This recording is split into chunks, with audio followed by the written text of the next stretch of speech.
मुझे चरणों से लगा ले ओ श्याम मुरली वाले, मुझे चरणों से लगा ले ओ श्याम मुरली वाले, मुझे चरणों से लगा ले ओ श्याम मुरली वाले, मुझे चरणों से लगा ले ओ श्याम मुरली वाले। मेरी सांस सांस में तेरा, मेरी सांस सांस में तेरा है नाम मुरली वाले, मुझे चरणों से लगा ले ओ श्याम मुरली वाले, मुझे चरणों से लगा ले ओ श्याम मुरली वाले।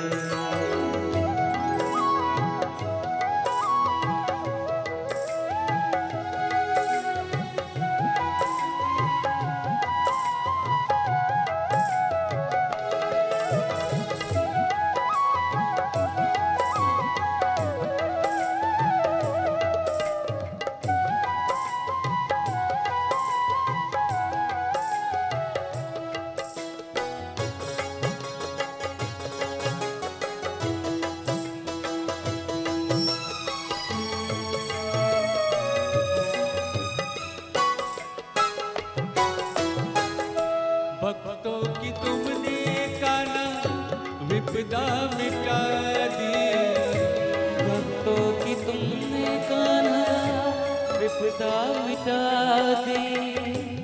मेरी ही बाह थामे बाके बिहारी, मेरी ही बाह थामे बाके बिहारी, मेरी ही बाह थामे बाके बिहारी। बिगड़ी बनाई तुमने, बिगड़ी बनाई तुमने हर बात मुरली वाले, मुझे चरणों से लगा ओ श्याम मुरली वाले, मुझे चरणों से लगा ले ओ श्याम मुरली वाले।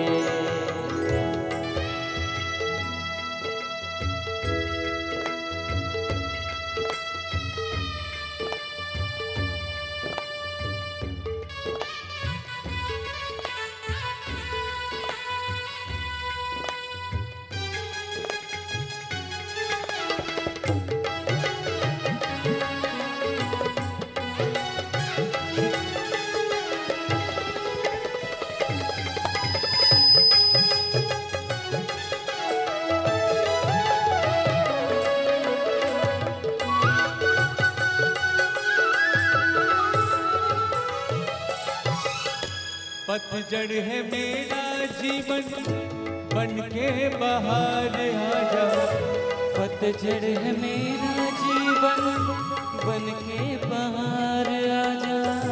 सुन ले पुकार काना बस एक बार आजा, सुन ले पुकार कान्हा बस एक बार आजा, सुन ले पुकार काना बस एक बार आजा। बेचैन मन में तुम ही, बेचैन मन में तुम ही आराम मुरली वाले, मुझे चरणों से लगा ले ओ श्याम मुरली वाले, मुझे चरणों से लगा ले ओ श्याम मुरली वाले। मेरी सांस सांस में तेरा, मेरी सांस सांस में तेरा है नाम मुरली वाले, मुझे चरणों से लगा ले ओ श्याम मुरली वाले, मुझे चरणों से लगा ओ श्याम मुरली वाले ओ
तेरे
हरि नाम जपो घनश्याम जपो कृष्ण नाम जपो राधे श्याम जपो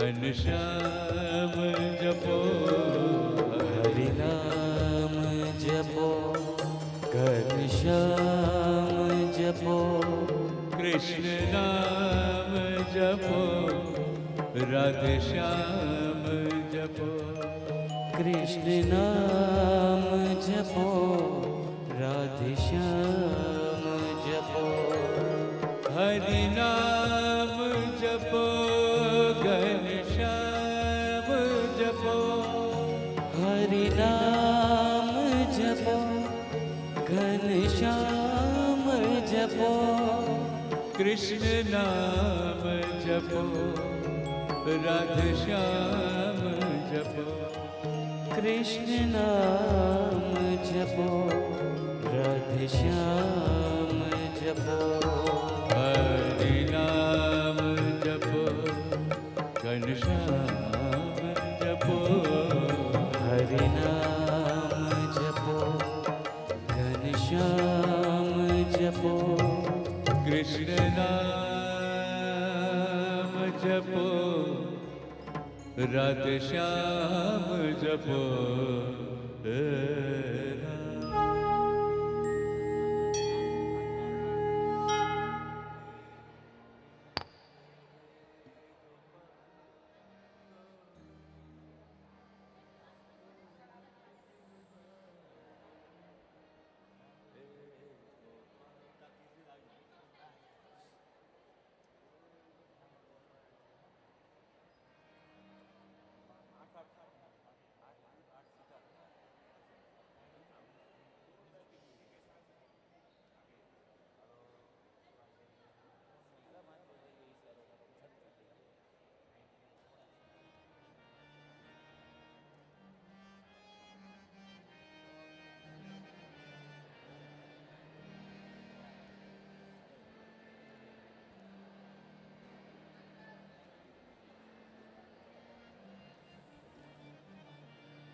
The one thing that you all, nobody else has is you. Your voice, your mind, your story, and your vision. So write, draw, build, play, dance, and live only as you can. Namaste and a very good morning. I, Karan Parsana, And I, Yogurugani, welcome you all to today's assembly conducted by 10G. Today is 20th November and Gujarati Tithi Pramane આજે કારતક વદ પાચમ છે. Please rise for the morning prayers.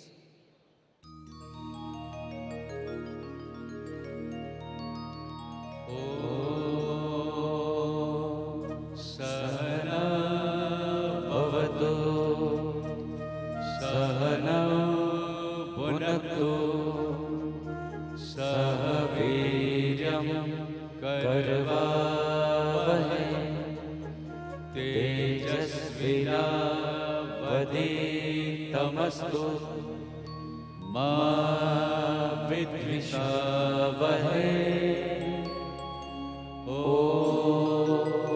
Shanti Shanti Shanti.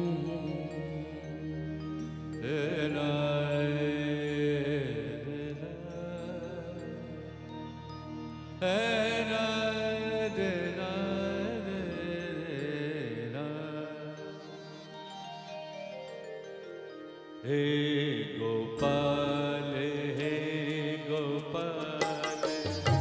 Govind गिरधारे. Hey Gopal Govind गिरधारे. Hey Gopal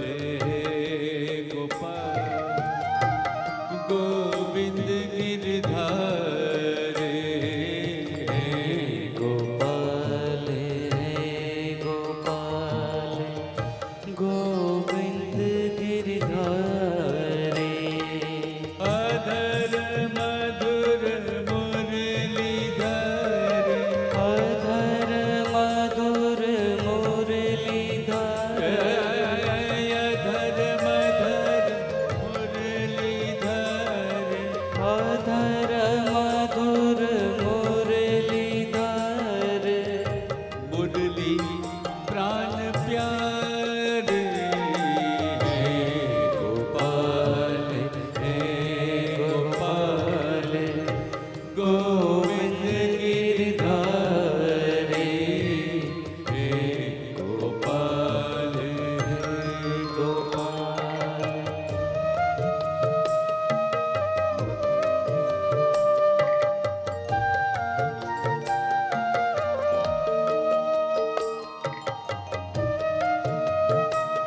Gopal Govind Girdhari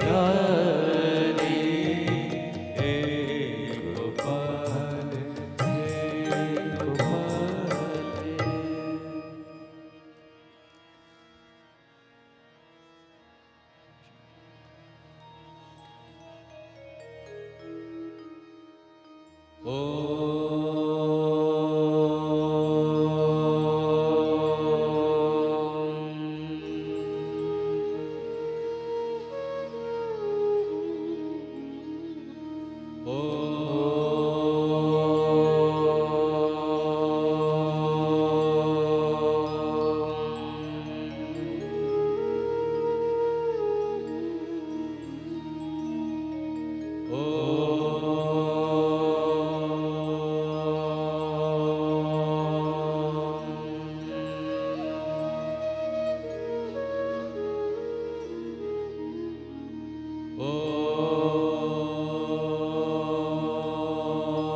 Being desirous of achieving a goal is an innate trait of a person.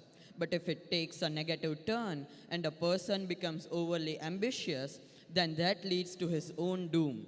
The best example from the history is the character of Julius Caesar. Class 10G presents the same drama of Julius Caesar. Characters are Pujan plays role of Caesar, the leader of Rome. Yash of Casca, the senator. Dia of Antony, Caesar's right hand. Tanisha of Calpurnia, Caesar's wife. Hia plays role of Brutus, who is a noble man. Angel of Dacius, the senator. Vraj of Cassius, the main manipulator and the mastermind behind assassination of Caesar. Sahil plays role of Metellus, the senator. Om of Flavius, tribune. Meet of Marulus, the tribune. Het and Maharshi are citizens. Drishti plays role of Sinha, the senator. Prasha of soothsayer, the future teller. Thie is narrator. Prachi is Portia, Brutus' wife. And Mihir is Lucius, Brutus' servant.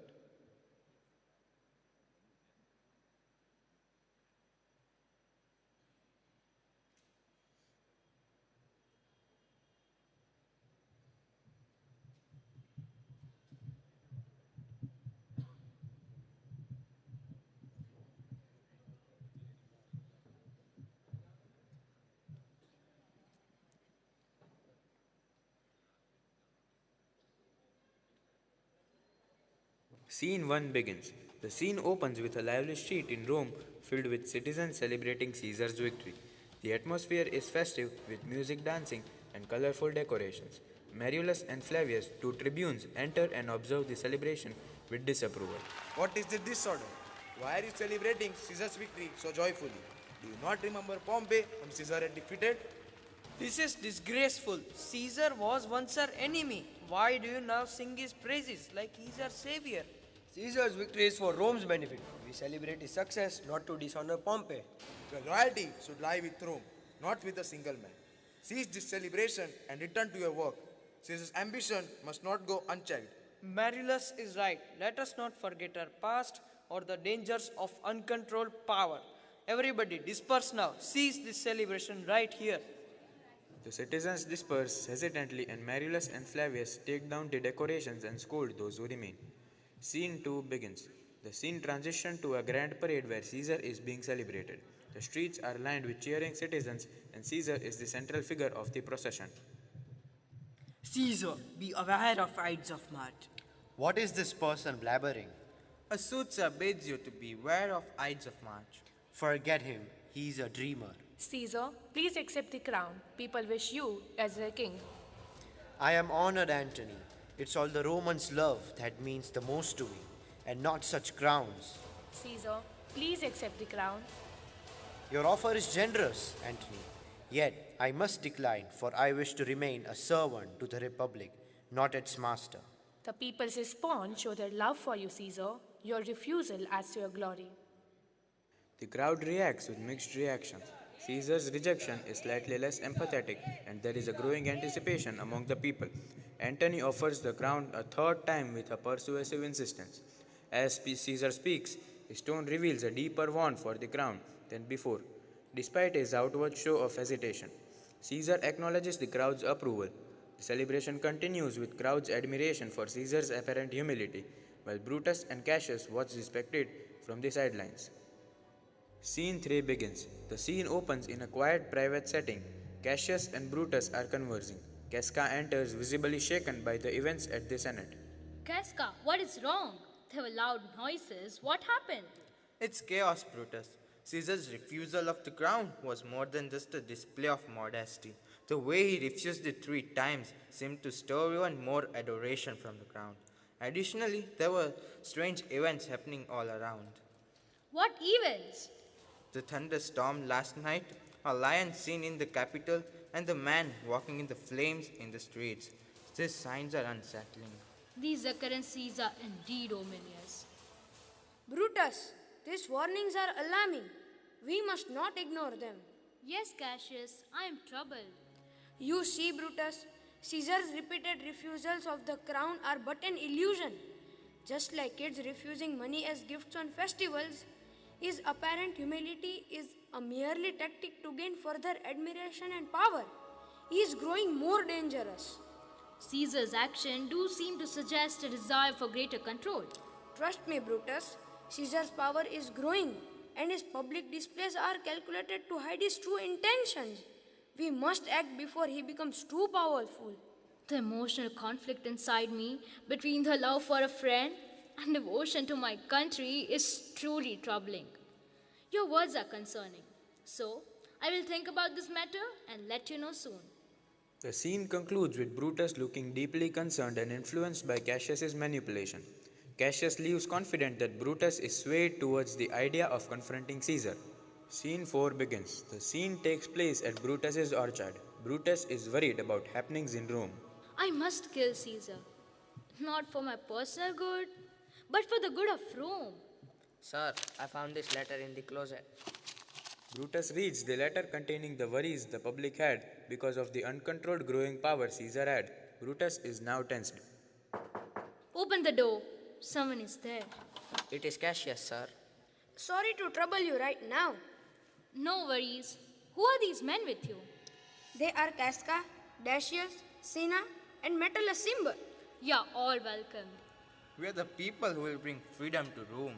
Let us pledge to be honest to our purpose. No, not an oath. Our purpose of killing Caesar is for the good of Rome. Tying ourselves to a statement would be injustice to our noble intentions.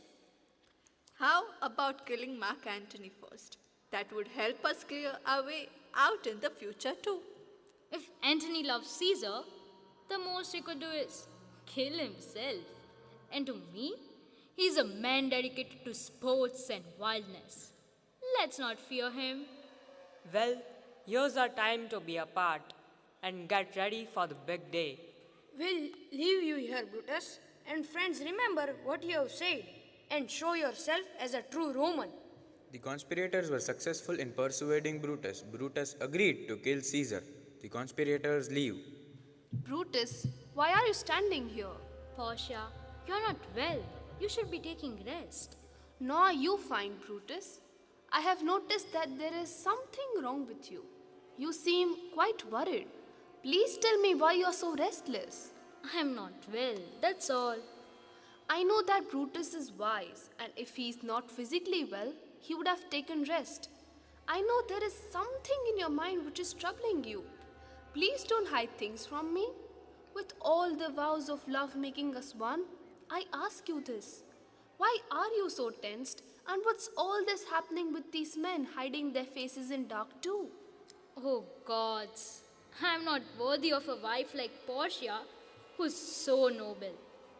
I'll surely tell you everything. But right now, I need some time alone. Scene 5 begins. The scene opens in Caesar's private quarters. The room is dimly lit, and California is pacing anxious. Caesar sits at a table preparing for his day. Caesar, you must listen to me. Last night I had a dreadful dream. I saw a vision that fills me with terror. What did you dream, California? Speak and I will listen. I saw our house drenched in blood. In the capital, there was a fountain of your blood. It flowed freely, and people gathered around it. They bathed in the blood, celebrating as if it were a festival. It was a horrifying sight. Dreams are often just the fancies of our sleep. They are not omens of reality. This dream is just a creation of your imagination and not a prediction of the future. Caesar, these omens cannot be ignored. The dream, the unsettling behavior of the people, all point to something dire. The heavens burn only during the death of princes. Cowards die many times in imagination. Valiants die only once. I believe death is an inevitable end that each faces sometime in his life. Fearing death never helps. I get it, but please stay home today, at least for me, because these signs are too disturbing. California, your fears are understandable, but I cannot let dreams dictate my actions. I have duties to perform, and I must attend the Senate. We cannot let fear rule our lives. Caesar, I beg you. The dream was so vivid and the signs are so clear.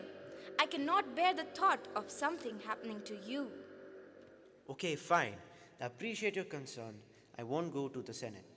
Caesar, you misinterpret the dreams. It is the sign of your noble intentions.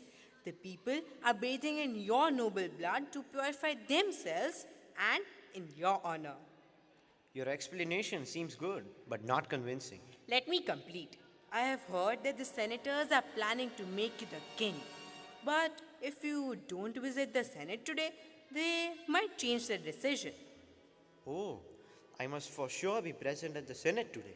California, your fear seems so foolish now. I am leaving. California's face reflects deep worries as Caesar immediately prepares to leave for the Senate. Despite her pleas, he remains resolute, reflecting the tensions between his sense of duty and her fears. Scene 6 begins. The scene is set outside the Capitol. Caesar is preparing to address the Senate, and conspirators are poised to carry out their plan. Senators loyal to Caesar, including Metellus Cimber, Decius, Brutus, and others, approach the conspirators, pleading to recall their fellow senators from the exile and showing concern for Rome's future. Most high, most mighty, and most valiant Caesar, with a humble heart, I beg you to reconsider the banishment of my brother Publius Cimber. He has been loyal to Rome and deserves to be welcomed back. Please, Caesar, you cannot punish Publius for one single wrong deed, ignoring all his good deeds. Caesar, Publius has done a lot of good things for Rome. Please reconsider his exile. I kneel to you with utmost respect, great Caesar. Publius Cimber must have an immediate permission to be recalled from exile. Out of the many stars in the sky, Caesar is as constant as the North Star, which doesn't change its position even in extreme conditions. Caesar is the mountain who is not swayed by the winds. Caesar never gets swayed away by such low-crooked courtesies. I remain constant in my decision that Cimber must remain in banishment. My hands will speak for me. Caesar is taken by surprise and cries out in pain. The other conspirators, including Cassius, Cinna, and rest, join in. Cassius delivers the second stab, followed by Cinna and others attacking from various angles. Brutus delivers the last stab. Et tu, Brute? Caesar collapses to the ground, mortally wounded, with blood staining his clothes. The conspirators step back, their hands covered in Caesar's blood. Scene 7 begins. The scene is set in marketplace of the Rome following Caesar's assassination. The citizens have gathered for Caesar's funeral. Brutus stands before the crowd to address them first. Romans, countrymen, and lovers, hear me for my cause and be silent that you may hear. Believe me for my honor and have respect for my honor that you may believe. Judge me in your wisdom and awaken your senses, that you may be the better judge. If there be any in this assembly, any dear friend of Caesar's, to him I say that Brutus's love to Caesar was no less than his. If then that friend demand why Brutus rose against Caesar, this is my answer. Not that I loved Caesar less, but that I loved Rome more. Have you rather have Caesar leaving and you dying as slaves, or live as free men with Caesar dead? As Caesar loved me, I wept for him. As he was fortunate, I rejoiced at it. As he was brave, I honored him. And as he was ambitious, I slew him. There are tears for his love, joy for his fortune, honor for his bravery, and death for his ambition. Who is here so base that would be upon men? If any, speak for him have I offended. Who is here so rude that would not be a Roman? If any, speak for him have I offended. Who is here so vile that would not love his country? If any, speak for him have I offended. I pause for a reply. None, Brutus, none. Then none have I offended. I have done no more to Caesar than you shall do to Brutus. With his death, we uphold the ideas of nobility. Though our hearts are heavy with regret, let history not judge us as traitors, but as guardians of Rome's eternal value. We all stand here for peace, liberty, and freedom. Bring triumph to Brutus. Let him be Caesar. We will bring him to his house with shout and joy. Do not escort me to my house. I request you to hear Antony. Friends, Romans, countrymen, lend me your ears. I come to bury Caesar, not to praise him. The evil that men do lives after them. The good is often buried with their bones. The noble Brutus had told you Caesar was ambitious. If it were so, it was a severe fault, and grievously did he pay for it. Here, with the permission of Brutus and the rest, I come to speak at Caesar's funeral. He was my friend, faithful and just to me. But Brutus says he was ambitious, and Brutus is an honorable man.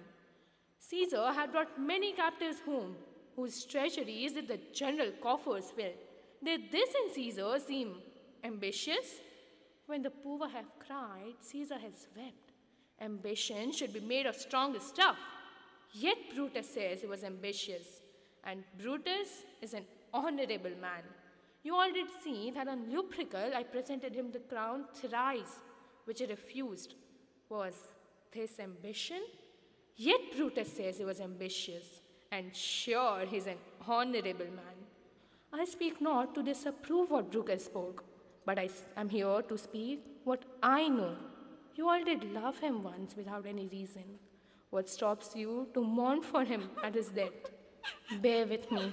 My heart is in the coffin there with Caesar, and I must pause till it comes back to me. I think there's some reason in his saying. There's no nobler man in Rome than Antony. Mark him, he is saying something. Here is Caesar's will. Let me read it for you.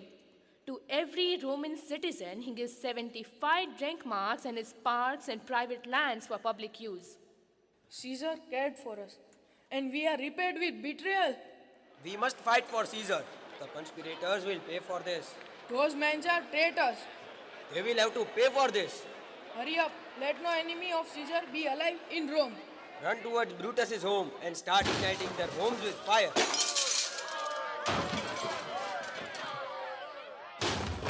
The scene concludes with crowds storming the streets of Rome, calling for retribution and creating chaos in response to Antony's powerful and manipulative speech. The Roman minds are now filled with mutiny and revenge. They all are offended by the conspirators and are planning to kill the conspirators.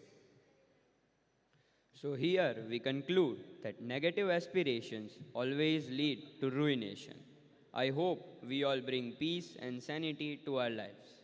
With this thought, let us rise to give tribute to our nation. Assembly Saudhan. जनगण मन अधिनायक जय भारत भाग्य विधाता पंजाब सिंध गुजरात मराठा द्राविड़ उत्कल बंगा विंध्य हिमाचल यमुना गंगा उच्चल जलधि तरंगा तव शुभ नामे जागे तव शुभ आशीष मागे गाहे तव जय गाथा जन गण मंगलदायक जय भारत भाग्य विधाता जय जय जय जय जय जय Assembly Vishram. We specially thank Fatima ma'am for helping us with the script and Prashant sir for recording and editing. We also thank music team, tech team and performers.